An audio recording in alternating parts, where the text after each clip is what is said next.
Welcome on to this video. Today we are talking about what it takes to finish the Comrades Marathon. And I'm not talking pie in the sky, I'd like to finish the ultimate human race. We're talking about specifics. If you're chasing a sub 12 hour finish, that is the Vic Clapham medal. We're going to be talking specific mileage. How much mileage do you need to be doing from the 1st of January right through to Comrades Race Day? We'll talk about weekly averages. We're also going to talk about ability and what do you need from an ability perspective in order to finish Comrades. So what time should you be hitting for a 5K time trial, for example? If you're running a 10K, what does that equate to with regards to Comrades finisher time? 21 and 42. Those are all important times that will predict whether you can finish Comrades or not. So that's all coming up into today's video. We've got the coach Lindsey Parry with us once again. And also, we've created a pretty extensive guide on our website that will also go into how many marathons, how many ultra marathons you should be running in the build up to Comrades from the 1st of January right through to Comrades Race Day, and that is for the sub 12 or Vic Clapham medal. If you click on the link on the screen right now, or the link that's with this video, it'll take you through to that page. Lindsey, it's great to have you back on, and we're talking Comrades medals today, in particular the Vic Clapham or the sub 12 hour Comrades medal. It's the one that most people get on Comrades Race Day.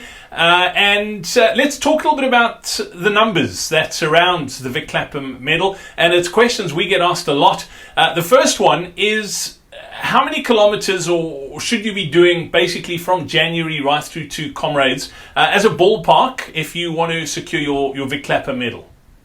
So look, the Vic Clapham, more than any other medal, is literally about the consistency of doing a little bit every week, month after month through January to race day. So you're looking at probably in your peak weeks not needing to do much more than 60 Ks. And I know that sounds ridiculous because you're going to do some marathons and some ultras, so those will obviously be some weeks that balloon a little bit, but in essence you're really only looking at somewhere between 45 and 60 Ks a week, consistently week after week after week.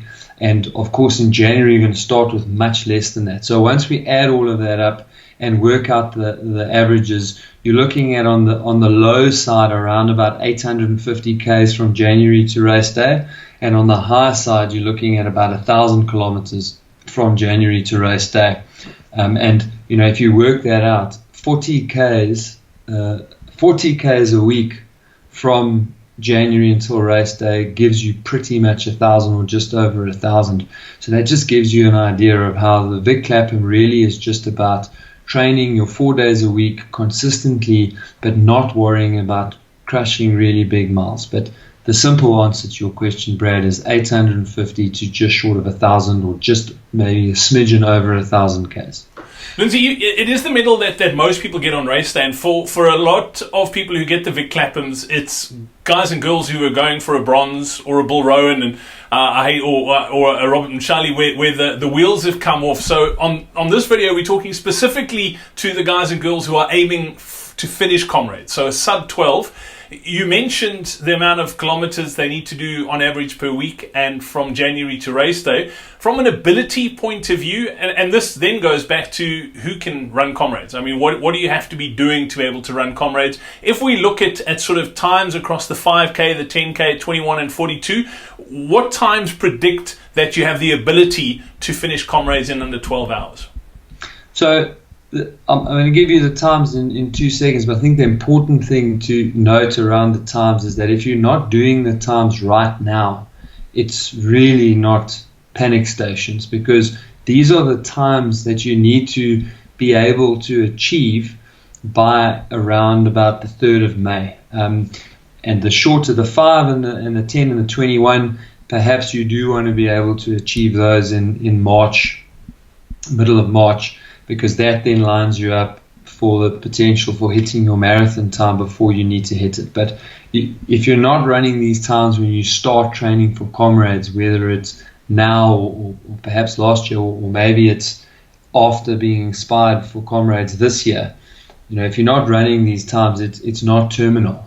But these are the targets that you're going for, and I think that's important. So what you're looking for is a 5K time of just under 30 minutes. You're looking for a 10K time on about an hour, just over, so an hour to an hour 2. You're looking for a 21k time, just under 2 hours and 20 minutes. And obviously, to qualify to earn your place on the start line, you're looking at a marathon time just under 4:50. So 4:49.59 is the magic number. Probably 4:45 is kind of your safety zone. But those are the times that we're working towards. And if you're capable of doing those, and in particular that 4:49.30 or thereabouts, before the 3rd of May when you have to submit your final qualifiers, then that is what you're looking at. Lindsey, those times too are not, I mean, in saying that you need to run about a sub 35k, I mean, those aren't like you have to do that, or you're not going to finish Comrades. I mean, we've seen lots of people who might not be able to run a 30-minute 5k. They might be slightly outside of that, but they like a diesel engine, and they can go at 6.5 minutes a k all day. And you do get those sorts of people who might not be hitting on the shorter distances, but they're slightly better endurance-wise. Am I correct in saying that? You're very correct in saying that, and look, typically females fall into that bracket more than males do. Males tend to easily be managing the times on the 5 and the 10 and even the 21, and then they start to maybe struggle and drift later on, whereas females, there are quite a number, as you say, that are maybe 31, 32 minutes, but then the 10k is a little bit closer, and the 21k generally starts to drift into the close to the ballpark, and then the marathon they sometimes exceed it.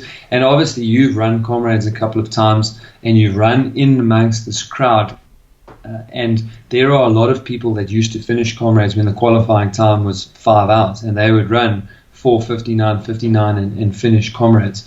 So you're absolutely right that there are a lot of people, particularly people that are classified as slower runners, that they don't have natural speed per se, but they do have an ability to grind out and keep going.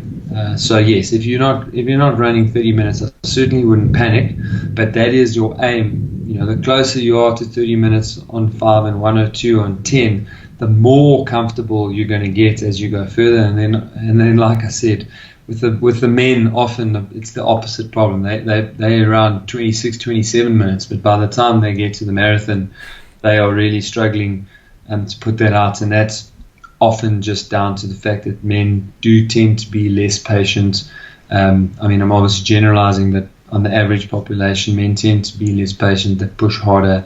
Obviously, testosterone and strength means that they are physically stronger, which means, you know, on the shorter stuff, that power can come through, but on the longer stuff, you need to work on your endurance and train in the right place, run at the correct training paces. And again, these are all things that females are much better at. They've got better discipline, they got better understanding of their ability. They certainly are less testosterone seems to cloud their judgment, or tends not to cloud their judgment. So as they go longer, they tend to get better. I was going to say ego's got nothing to do with it. Yeah, exactly. And I think ego is largely, I think the testosterone is the coal of the ego.